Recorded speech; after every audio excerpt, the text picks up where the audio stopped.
Hey, what's going on, everybody? Rob Marzullo here, Ram Studio Comics, and today's video isn't on anything in particular. I know I've had a couple requests for a variety of things, but today I'm just kind of doing some warm-ups, and I haven't done a video this week. I try to bring at least one a week. Just been really busy, focusing on a few of my art projects and art styles and things like that. So I apologize that I haven't been able to bring them as frequently because I think I was kind of doing up to two a week. But it gets tough, trying to do the day-to-day routine. Just had a new addition to the family. Little baby Roman is now in the mix, so being the happy father type and still trying to do the drawings and stuff like that, and run a business because I own and operate a business also. So for all you that say there's not enough time in the day, there is. It's just you just can't sleep. So try that. So yeah, just kind of doing some warm ups here. I always like to draw eyes. Eyes, eyes are fun. I feel like you just keep going and going as far as trying to get them right. So it's always good to practice. Um, and one thing I always keep in mind when I'm doing eyes now is I draw the bigger part first, like this. You should do it the other way around. And I draw the bigger part first, and I make it basically a third. So if you look at this, like it's like a third of the uh, overall area. In this part of the pupil, when they're kind of awake or alert, always looks like it's just barely touching, barely getting covered by the top of the eyelid. And if it, is getting covered, then there may be sleepy or something. Like if you got, real quick, sorry, that's a pretty bad eye. The world's quickest eye. Pum, pum. But yeah, the further you bring it up, the more sleepy or angry, or maybe the head's at a downward turn, that kind of thing. Always do the shadow there, a little highlight there, the glint, as I've heard it referred to as the glint. I think that's a cool way to say the highlight. And but I usually fill that in as I'm doing the shading or whatever. And then the eyebrows can be all over the place. I've seen them as cool where they kind of come up and then shoot down, maybe a little bit more like that. And then I've seen them where they pass the eye, and I've seen them where they're level and short to the eye like this. So I think that's all really preference. Um, whatever kind of effect or character you're trying to get. And then my favorite thing about digital is this right here, the ability to cheat like this. I'm sorry, folks, if you think I'm a bad guy because I do this, so be it. But I'm gonna do it because it saves time, and time is money, and I like the money. Alright, so let's see, flip this sucker, flip it, smack it, rub it down. No, just flip it. Okay, so, and basically, well, that's too close together. One eye length apart. So if I can turn that. See, another thing it does when I do this, it immediately showed me that the eye that I started with was tilted too much.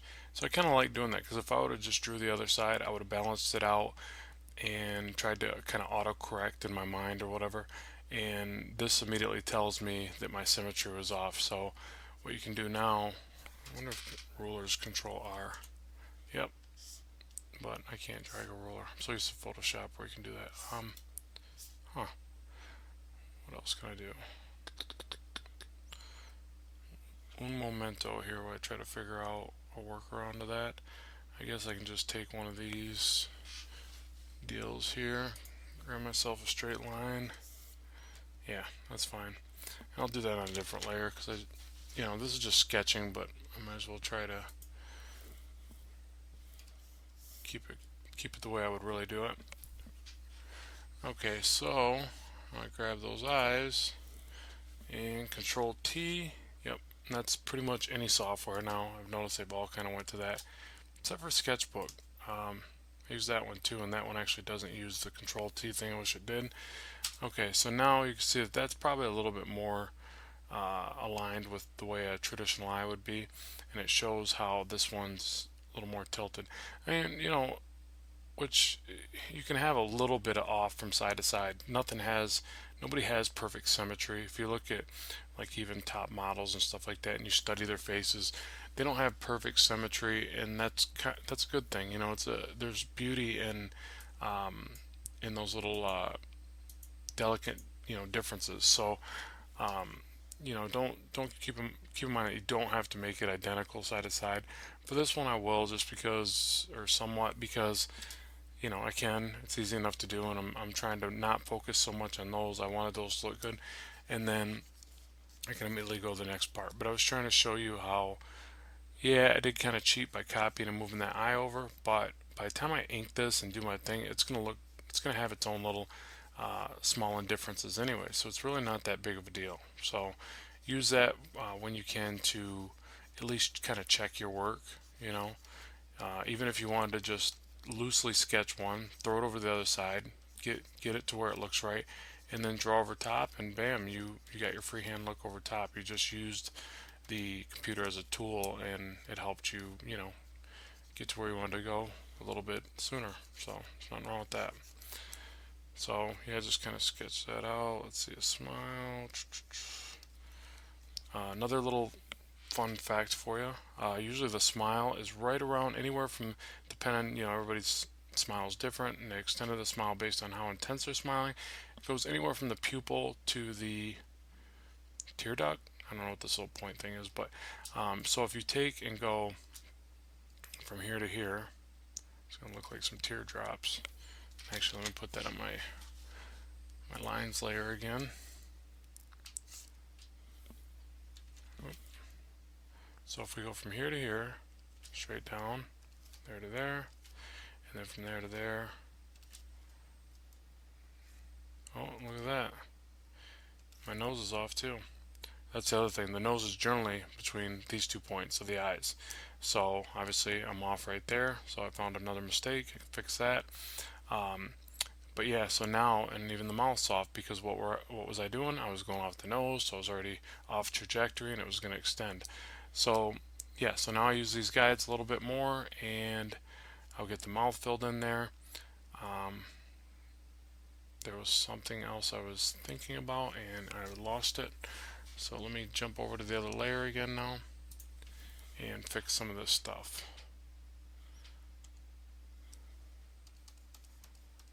I'll grab the nose, move that over. Oh, on the wrong layer. Actually, let me condense these down. And just so you know, another little shortcut command that applies both to Manga Studio and Photoshop is if you're on a layer and you're trying to condense down to the layer beneath it, Control E. So I really like how both those softwares reflect one another. Well, I should say Manga Studio reflects Photoshop, because Photoshop's like the old big dog, and still one of the greatest. I wouldn't take anything away from it. I just do certain sketch work inside Manga, and I do all my inking in Manga. So it's a fantastic inking program. So yeah. So now I can come down to the mouth here. The gap that I leave there, I kind of just eyeball that. I want to say I use half of the nose part, but not really, or maybe the height of the nostril for the gap there. But I kind of just visualize that part. And then based on this smile, I'll never really go past the pupil part like that. Like, to me, that's already looking like a pretty big smile, even though the very ends of it are just kind of constricted down. Always remember that the upper lip is a lot thinner than the bottom lip. And keep in mind, I'm sorry if this doesn't come out really accurate. I'm not using reference right now. I'm just drawing out of my mind. So I tend to get a little bit more animated, and loose in the way that I draw when it comes from out of my head, and then I'm able to, do a little bit closer rendition when I work from a photograph, which I've been doing more. It's actually a really great way to train you for doing this kind of stuff. You start realizing all the little details that you kind of miss out on or mess up when you're just drawing from, say, from or for comics all the time. You kind of forget the realities of the way the face works and where certain things align.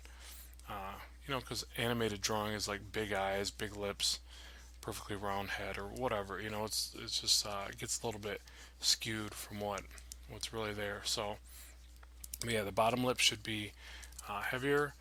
Usually there's a slight shadow right under this portion like that, so you can always kind of thicken that line if you're going to do it for comics to show that. And then the sides of the lips, both on the top and bottom, I notice they kind of just fade off. So if you entirely trace it with a solid line like that, it tends to look more fake because it's not what it really does. It kind of softens up right there. So you're almost better off doing like line breaks or something like that, you know, like to show that it, you know, is a deeper shadow and a thicker portion of the lip there to a softer and more broke off effect there. But you know, for comic book drawing, you generally, you know, encompass the whole lips, and then you show your shading or your highlights. Highlights usually always hit the top of the bottom lip like that, and then they barely glance across the top lip, as the top lip is more in shadow. You know, like kind of that effect. But yeah, I'll let you figure that part out. This is more like just, you know, obviously a warm up sketch, but also I'll just kind of show you how I structure something like this and get it to where I think is decent enough to go to the next stage. So kind of feeling out all my proportions and how I want this face to look. So the cheekbones, the only thing I can think of to tell you there is I generally start rounding them down in alignment with the front of the nose here. I don't know if that's true or that applies to the faces that you like. Just something that I notice when I draw a face. So go like that. And as far as the jaw, let me zoom back out here, get some more drawing real estate. Yeah, I'm gonna go ahead and turn that those lines layer off real quick. So I don't think I need those now. And Control T on this layer will allow me to resize. Hold Shift, and resizes proportionately. Enter to let that go.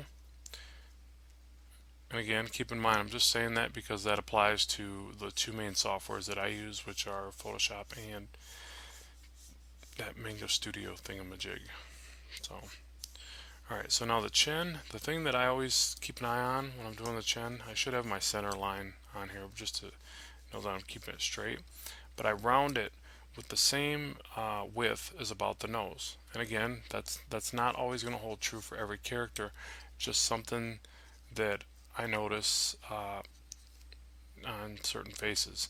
And I even feel like this jaw is too far out, a little too masculine, so I'll round that in, and then I'll smooth that line or soften that line up, erase some of that line. I don't like the cheekbone there either. And on certain ones I'll draw the cheekbone higher above the eye,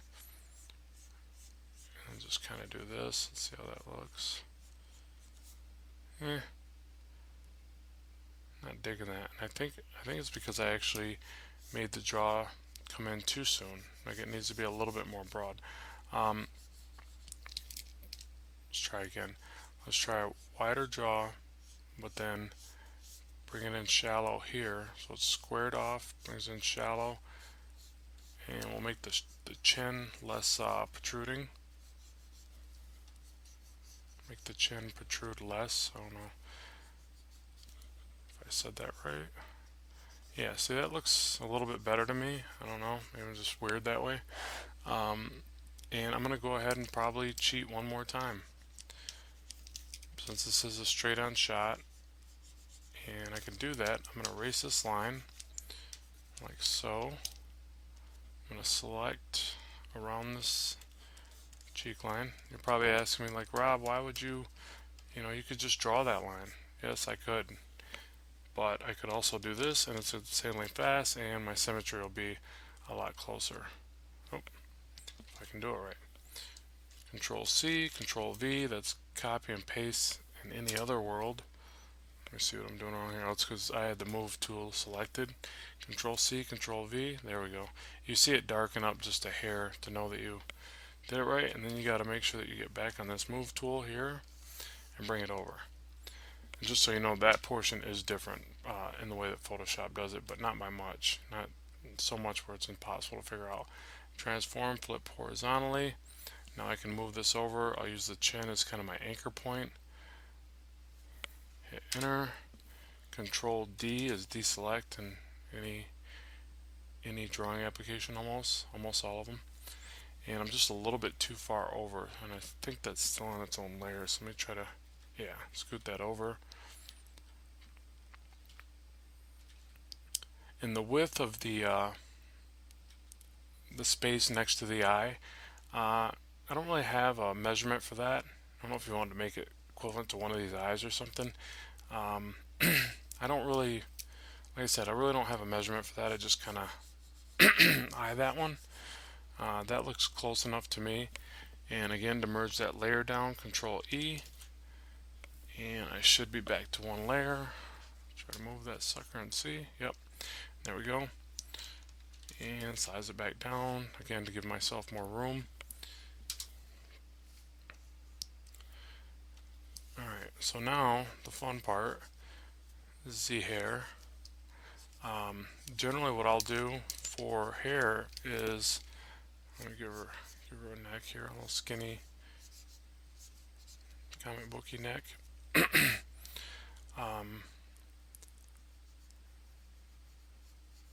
Sorry, I'm going to do the little bottom parts of the eyelash real fast. I usually darken the top eyelid more, since I'm not doing the realistic eyelashes where I draw them all out. I usually just thicken the top and bottom one real nicely, and that gives the contrast needed for a comic book kind of look.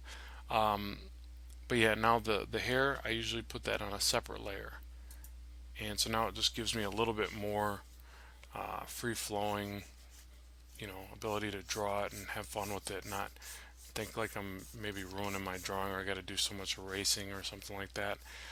And hair, if you watch some other videos, I just explain it as, kind of these free-flowing ribbons, kind of flowing and turning around this spherical object, the head, and just kind of, have fun with it. Little flicks here and there, wispy, hair that's flying in front of the face or in front of other hair that to give depth,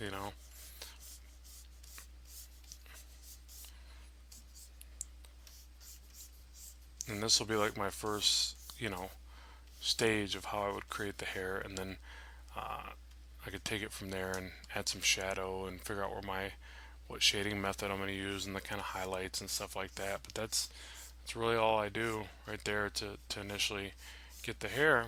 And since I did this on its own layer, I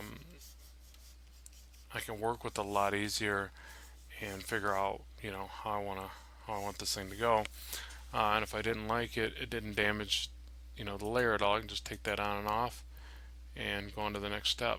So go to the other layer, erase some of the lines beneath, where the hair is hitting, to see how that looks. Yeah, that's not too bad. I mean, this part's a little funky, that big kind of clump, but maybe the hair is kind of blown up over on that side. It's not entirely, a bad layout for it.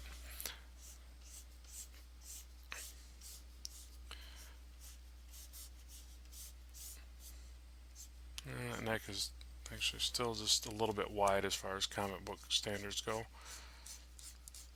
I'll do little lines like that, show, I want that all shaded back there more, but obviously, as the hair recesses back, you can get some shading here, back behind the jawline. You're probably going to see part of her ear right here too, so probably draw that in there. The side you can maybe cover by having this wisp of hair come up and around. Yeah, that's about it. So at any rate, I'll probably cut the video short. I don't want it to get too long. I never know, even though a lot of you are probably drawn with this or whatever, I never know like what's that really good cutoff time. I know that a lot of the ones that get really popular on YouTube are like these short videos, but I never feel like I give enough information in those. And then I don't know, it seems like the ones that do better for me is explaining and showing people my process. So hopefully that helps you, and you got a little bit of what you want to see on here. Be sure to like and subscribe. Please share the videos, that way I can get them out there and keep doing this for you. The more that I can get hits and make it worth my while, then I don't have to go, yeah, I got to put that on the back burner so I can earn some money or whatever. So check out the Blackstone Eternal comic if you can. You can follow me on Facebook under Ram Studio Comics. And yeah, be sure to keep watching, and I'll keep bringing you the vids. Thanks very much. Keep drawing, keep having fun. Talk to you soon. Bye bye.